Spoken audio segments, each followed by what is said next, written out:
Welcome. I'm Ed. I'm your host of Freecircle-Fireside, where you will get truth with integrity, insight that's right, and we love people helping people. So let's get into it today. Enjoy the discussion. Let's roll with it.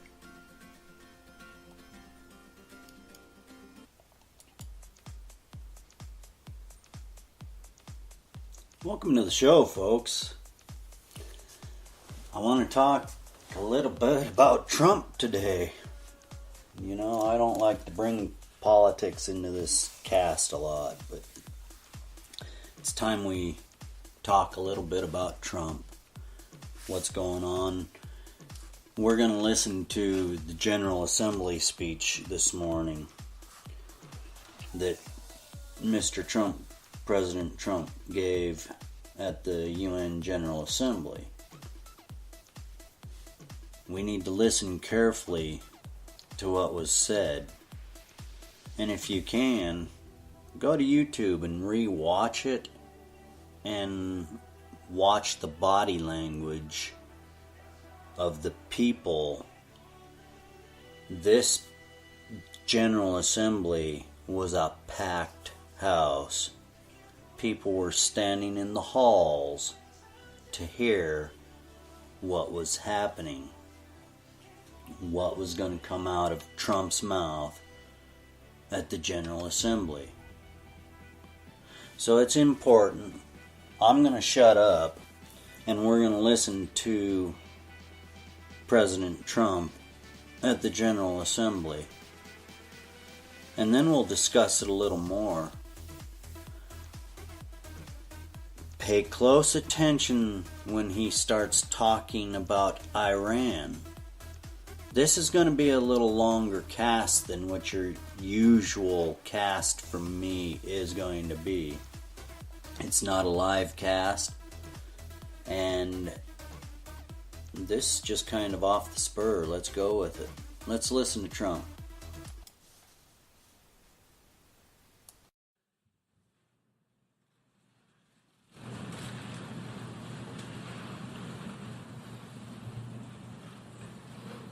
Madam President, Mr. Secretary General, world leaders, ambassadors, and distinguished delegates, 1 year ago I stood before you for the first time in this grand hall.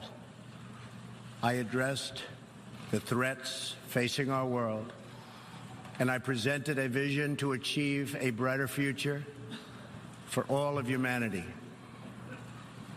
Today I stand before the United Nations General Assembly to share the extraordinary progress we've made.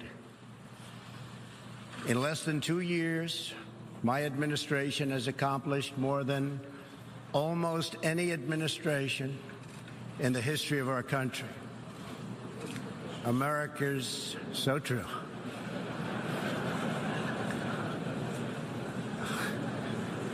Didn't expect that reaction, but that's okay.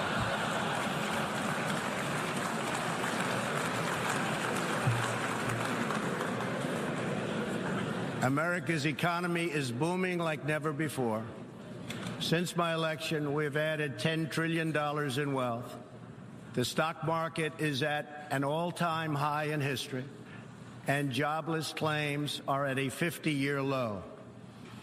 African American, Hispanic American, and Asian American unemployment have all achieved their lowest levels ever recorded. We've added more than 4 million new jobs, including 500,000 manufacturing jobs. We have passed the biggest tax cuts and reforms in American history. We've started the construction of a major border wall, and we have greatly strengthened border security. We have secured record funding for our military, $700 billion this year, and $716 billion next year. Our military will soon be more powerful than it has ever been before. In other words, the United States is stronger, safer, and a richer country than it was when I assumed office less than 2 years ago. We are standing up for America and for the American people, and we are also standing up for the world. This is great news for our citizens and for peace-loving people everywhere. We believe that when nations respect the rights of their neighbors and defend the interests of their people, they can better work together to secure the blessings of safety, prosperity, and peace. Each of us here today is the emissary of a distinct culture, a rich history, and a people bound together by ties of memory, tradition, and the values that make our homelands like nowhere else on earth. That is why America will always choose independence and cooperation over global governance, control, and domination. I honor the right of every nation in this room to pursue its own customs, beliefs, and traditions. The United States will not tell you how to live or work or worship.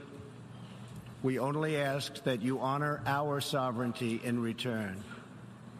From Warsaw to Brussels to Tokyo to Singapore, it has been my highest honor to represent the United States abroad. I have forged close relationships and friendships and strong partnerships with the leaders of many nations in this room, and our approach has always yielded incredible change.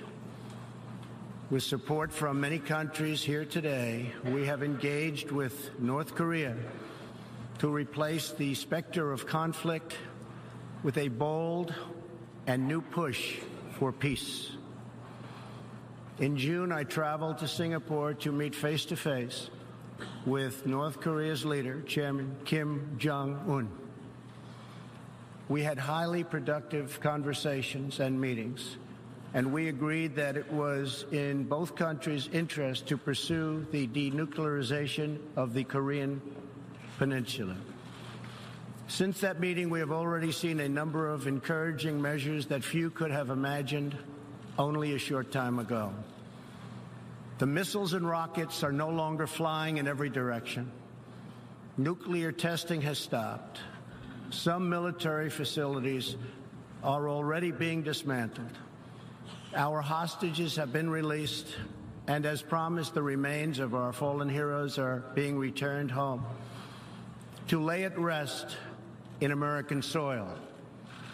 I would like to thank Chairman Kim for his courage and for the steps he has taken, though much work remains to be done. The sanctions will stay in place until denuclearization occurs. I also want to thank the many member states who helped us reach this moment, a moment that is actually far greater than people would understand, far greater, but for also their support and the critical support that we will all need going forward. Special thanks to President Moon of South Korea, Prime Minister Abe of Japan, and President Xi of China. In the Middle East, our new approach is also yielding great strides and very historic change. Following my trip to Saudi Arabia last year, the Gulf countries opened a new center to target terrorist financing. They are enforcing new sanctions, working with us to identify and track terrorist networks, and taking more responsibility for fighting terrorism and extremism in their own region. The UAE, Saudi Arabia, and Qatar have pledged billions of dollars to aid the people of Syria and Yemen, and they are pursuing multiple avenues to ending Yemen's horrible, horrific civil war. Ultimately, it is up to the nations of the region to decide what kind of future they want for themselves and their children. For that reason, the United States is working with the Gulf Cooperation Council, Jordan, and Egypt to establish a regional strategic alliance so that Middle Eastern nations can advance prosperity, stability, and security across their home region. Thanks to the United States military and our partnership with many of your nations, I am pleased to report that the bloodthirsty killers known as ISIS have been driven out from the territory they once held in Iraq and Syria. We will continue to work with friends and allies to deny radical Islamic terrorists any funding, territory, or support, or any means of infiltrating our borders. The ongoing tragedy in Syria is heartbreaking. Our shared goals must be the de-escalation of military conflict, along with a political solution that honors the will of the Syrian people. In this vein, we urge the United Nations-led peace process be reinvigorated. But rest assured, the United States will respond if chemical weapons are deployed by the Assad regime. I commend the people of Jordan and other neighboring countries for hosting refugees from this very brutal civil war. As we see in Jordan, the most compassionate policy is to place refugees as close to their homes as possible, to ease their eventual return to be part of the rebuilding process. This approach also stretches finite resources to help far more people, increasing the impact of every dollar spent. Every solution to the humanitarian crisis in Syria must also include a strategy to address the brutal regime that has fueled and financed it, the corrupt dictatorship in Iran. Iran's leaders sow chaos, death, and destruction. Pay attention. They do not respect their neighbors or borders or the sovereign rights of nations. Instead, Iran's leaders plunder the nation's resources to enrich themselves and to spread mayhem across the Middle East and far beyond. The Iranian people are rightly outraged that their leaders have embezzled billions of dollars from Iran's treasury, seized valuable portions of the economy, and looted the people's religious endowments, all to line their own pockets and send their proxies to wage war. Not good. Iran's neighbors have paid a heavy toll for the region's agenda of aggression and expansion. That is why so many countries in the Middle East strongly supported my decision to withdraw the United States from the horrible 2015 Iran nuclear deal and reimpose nuclear sanctions. The Iran deal was a windfall for Iran's leaders. In the years since the deal was reached, Iran's military budget grew nearly 40%. The dictatorship used the funds to build nuclear-capable missiles, increase internal repression, finance terrorism, and fund havoc and slaughter in Syria and Yemen.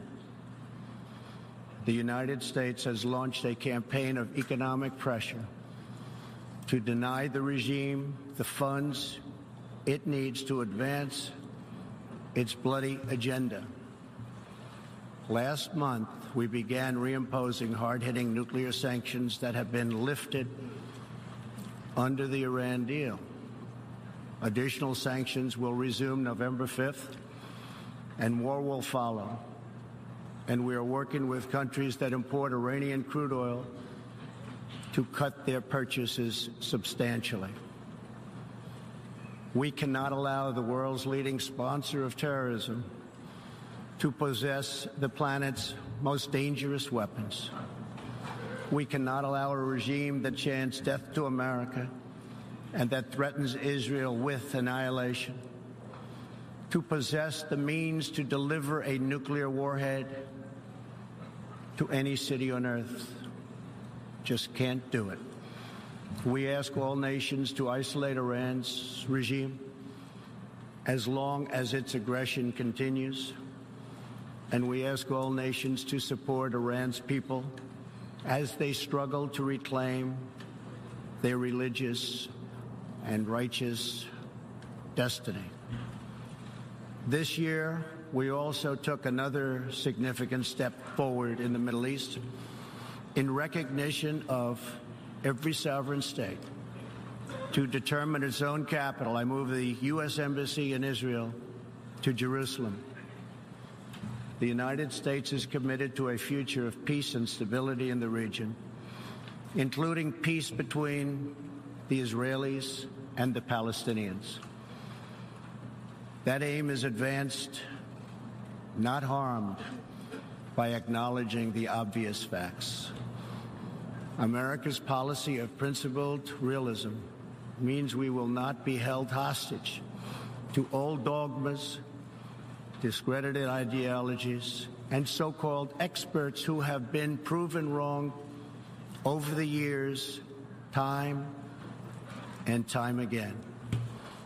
This is true not only in matters of peace, but in matters of prosperity. We believe that trade must be fair and reciprocal. The United States will not be taken advantage of any longer. For decades, the United States opened its economy, the largest by far on earth, with few conditions. We allowed foreign goods from all over the world to flow freely across our borders. Yet, other countries did not grant us fair and reciprocal access to their markets in return. Even worse, some countries abused their openness to dump their products, subsidize their goods, target our industries, and manipulate their currencies to gain unfair advantage over our country. As a result, our trade deficit ballooned to nearly $800 billion a year. For this reason, we are systematically renegotiating broken and bad trade deals. Last month, we announced a groundbreaking U.S.-Mexico trade agreement. And just yesterday, I stood with President Moon to announce the successful completion of the brand new U.S.-Korea trade deal. And this is just the beginning. Many nations in this hall will agree that the world trading system is in dire need of change. For example, countries were admitted to the World Trade Organization that violate every single principle on which the organization is based. While the United States and many other nations play by the rules, these countries use government-run industrial planning and state-owned enterprises to rig the system in their favor. They engage in relentless product dumping, forced technology transfer, and the theft of intellectual property. The United States lost over 3 million manufacturing jobs, nearly a quarter of all steel jobs, and 60,000 factories after China joined the WTO. And we have racked up $13 trillion in trade deficits over the last 2 decades. But those days are over. We will no longer tolerate such abuse. We will not allow our workers to be victimized, our companies to be cheated, and our wealth to be plundered and transferred. America will never apologize for protecting its citizens. The United States has just announced tariffs on another $200 billion in Chinese-made goods, for a total so far of $250 billion. I have great respect and affection for my friend, President Xi, but I have made clear our trade imbalance is just not acceptable. China's market distortions and the way they deal cannot be tolerated. As my administration has demonstrated, America will always act in our national interests. I spoke before this body last year and warned that the UN Human Rights Council had become a grave embarrassment to this institution, shielding egregious human rights abusers while bashing America and its many friends. Our ambassador to the United Nations, Nikki Haley, laid out a clear agenda for reform, but despite reported and repeated warnings, no action at all was taken. So the United States took the only responsible course. We withdrew from the Human Rights Council, and we will not return until real reform is enacted. For similar reasons, the United States will provide no support in recognition to the International Criminal Court. As far as America is concerned, the ICC has no jurisdiction, no legitimacy, and no authority. The ICC claims near universal jurisdiction over the citizens of every country, violating all principles of justice, fairness, and due process. We will never surrender America's sovereignty to an unelected, unaccountable global bureaucracy. America is governed by Americans. We reject the ideology of globalism, and we embrace the doctrine of patriotism. Around the world, responsible nations must defend against threats to sovereignty, not just from global governments, but also from other new forms of coercion and domination. In America, we believe strongly in energy security for ourselves and for our allies. We have become the largest energy producer anywhere on the face of the earth. The United States stands ready to export our abundant, affordable supply of oil, clean coal, and natural gas. OPEC and OPEC nations are, as usual, ripping off the rest of the world, and I don't like it. Nobody should like it. We defend many of these nations for nothing, and then they take advantage of us by giving us high oil prices. Not good. We want them to stop raising prices. We want them to start lowering prices, and they must contribute substantially to military protection from now on. We are not going to put up with it, these horrible prices, much longer. Reliance on a single foreign supplier can leave a nation vulnerable to extortion and intimidation. That is why we congratulate European states such as Poland for leading the construction of a Baltic pipeline so that nations are not dependent on Russia to meet their energy needs. Germany will become totally dependent on Russian energy if it does not immediately change course.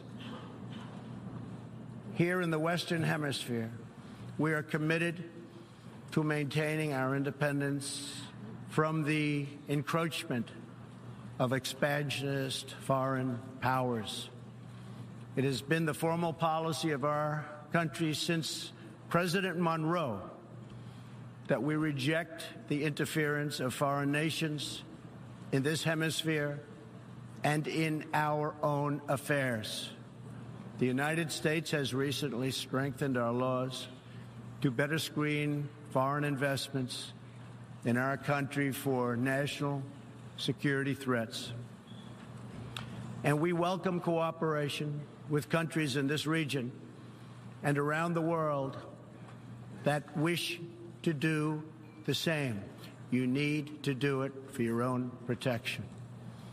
The United States is also working with partners in Latin America to confront threats to sovereignty from uncontrolled migration.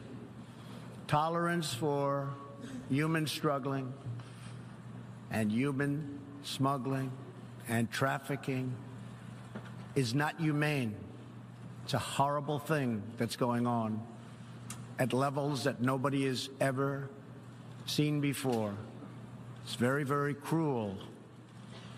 Illegal immigration funds criminal networks, ruthless gangs, and the flow of deadly drugs. Illegal immigration exploits vulnerable populations, hurts hardworking citizens, and has produced a vicious cycle of crime, violence, and poverty. Only by upholding national borders, destroying criminal gangs, can we break this cycle and establish a real foundation for prosperity. We recognize the right of every nation in this room to set its own immigration policy in accordance with its national interests, just as we ask other countries to respect our own right to do the same, which we are doing. That is one reason the United States will not participate in the new global compact on migration. Migration should not be governed by an international body unaccountable to our own citizens. Ultimately, the only long-term solution to the migration crisis is to help people build more hopeful futures in their home countries, make their countries great again. Currently, we are witnessing a human tragedy, as an example, in Venezuela. More than 2 million people have fled the anguish inflicted by the socialist Maduro regime and its Cuban sponsors. Not long ago, Venezuela was one of the richest countries on earth. Today, socialism has bankrupted the oil-rich nation and driven its people into abject poverty. Virtually everywhere socialism or communism has been tried, it has produced suffering, corruption, and decay. Socialism's thirst for power leads to expansion, incursion, and oppression. All nations of the world should resist socialism and the misery that it brings to everyone. In that spirit, we ask the nations gathered here to join us in calling for the restoration of democracy in Venezuela. Today, we are announcing additional sanctions against the repressive regime, targeting Maduro's inner circle and close advisors. We are grateful for all of the work the United Nations does around the world to help people build better lives for themselves and their families. The United States is the world's largest giver in the world by far of foreign aid, but few give anything to us. That is why we are taking a hard look at U.S. foreign assistance. That will be headed up by Secretary of State Mike Pompeo. We will examine what is working, what is not working, and whether the countries who receive our dollars and our protection also have our interests at heart. Moving forward, we are only going to give foreign aid to those who respect us and, frankly, are our friends. And we expect other countries to pay their fair share for the cost of their defense. The United States is committed to making the United Nations more effective and accountable. I have said many times that the United Nations has unlimited potential. As part of our reform effort, I have told our negotiators that the United States will not pay more than 25% of the UN peacekeeping budget. This will encourage other countries to step up, get involved, and also share in this very large burden. And we are working to shift more of our funding from assessed contributions to voluntary, so that we can target American resources to the programs with the best record of success.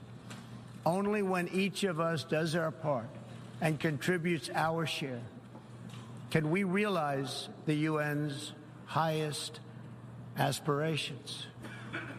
We must pursue peace without fear, hope without despair, and security without apology. Looking around this hall, where so much history has transpired, we think of the many before us who have come here to address the challenges of their nations and of their times. And our thoughts turn to the same question that ran through all their speeches and resolutions, through every word and every hope. It is the question of what kind of world will we leave for our children, and what kind of nations they will inherit. The dreams that fill this hall today are as diverse as the people who have stood at this podium, and as varied as the countries represented right here in this body are.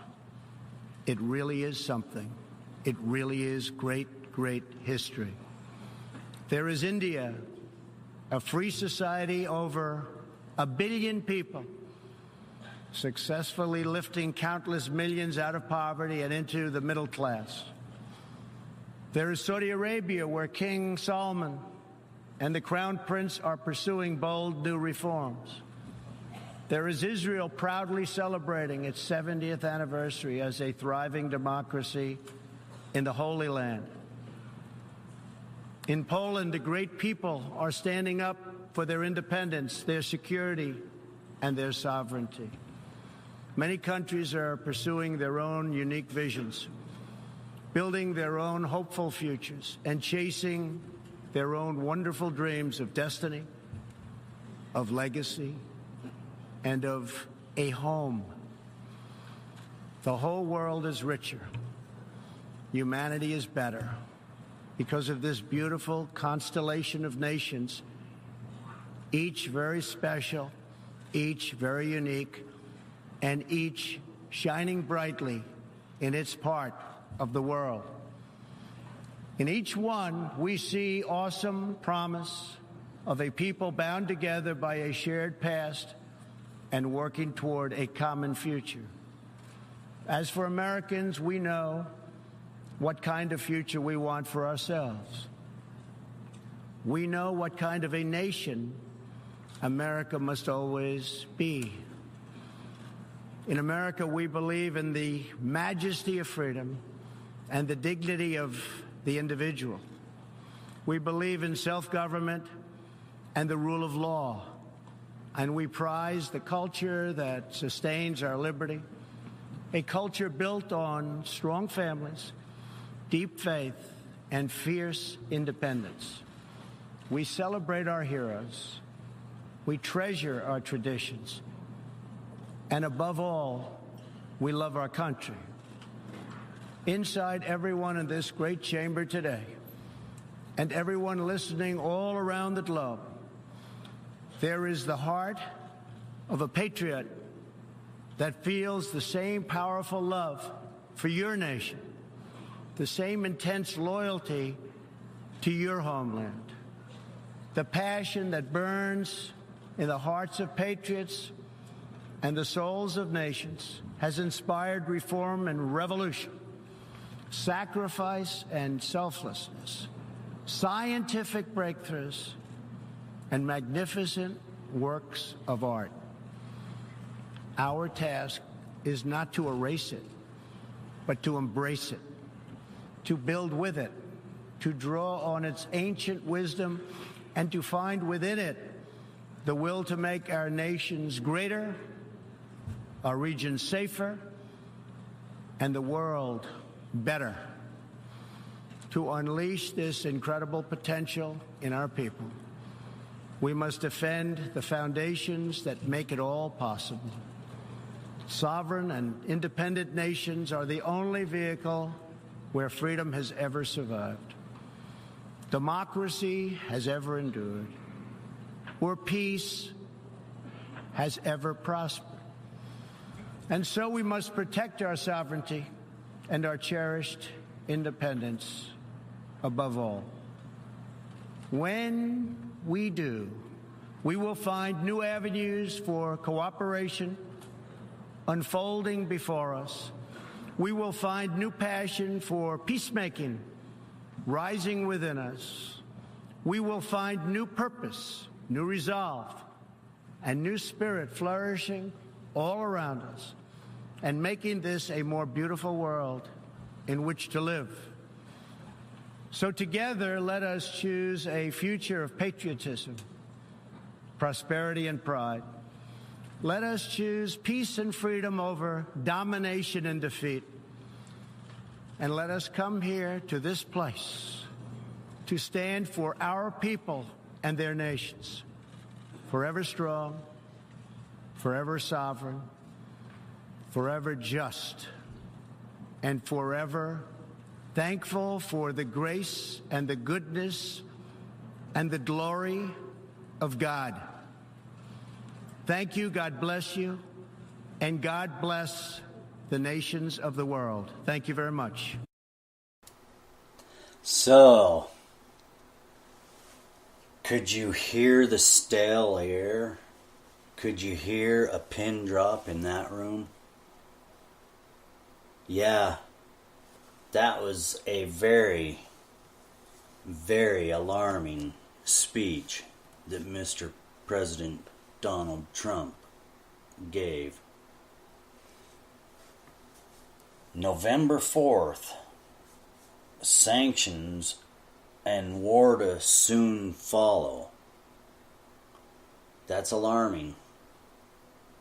I want to take one more video clip here. This is a shorter clip, it's only 3 minutes, so if you've endured this long, you need to hear this one too. This General Wesley-Clark, and he is stating a plan to take down nations.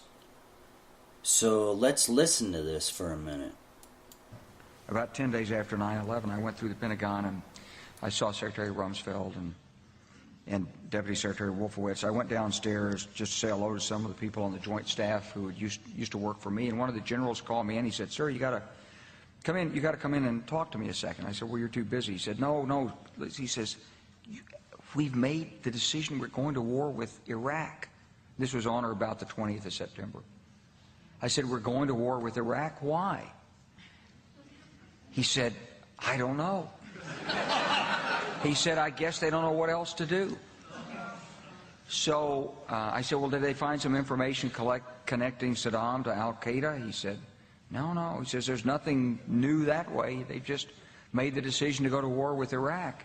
He said, "I guess it's like we don't know what to do about terrorists, but we've got a good military and we can take down governments." And he said, "I guess if the only tool you have is a hammer, every problem has to look like a nail." So I came back to see him a few weeks later, and by that time we were bombing in Afghanistan. I said, "Are we still going to war with Iraq?" And he said, "Oh, it's worse than that."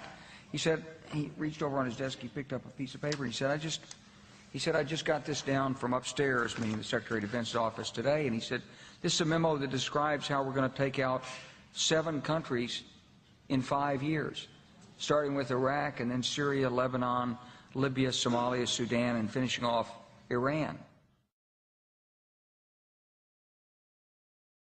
The truth is about the Middle East is, had there been no oil there, it would be like Africa. Nobody is threatening to intervene in Africa. The problem is the opposite. We keep asking for people to intervene and stop it. And there's no question that the presence of petroleum throughout the region has sparked great power involvement. Whether that was the specific motivation for the coup or not, I can't tell you, but there was definitely, there's always been this attitude that somehow we could intervene and use force in the region.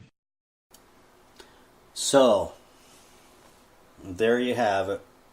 Wesley-Clark, General Wesley-Clark, going to meet Rumsfeld right after 9/11. And this is the plan that was hatched. So, it's alarming to see the nations that have fallen already on that list under, I don't know. I'm not a conspiracy theorist. I'm just one that sees caution. So let's observe the next little while in time here with caution. The rest of the year is going to be interesting. It's going to be very interesting. I hope you're ready with the Lord and you're right with Him. Do you know Jesus? And if not, find Him, seek Him, and ask Him. Get right with God. It's that time. Well, that's it for another Free Circle Fireside. Thank you for joining us. You can find us on the web at freecircle.website. You can join in on the live shows or leave a message and we'll get your voice out over the message. The call-in line is 971-533-7805. Join Free Circle, get your voice out, and thank you for joining the Fireside. Ed, Free Circle, out.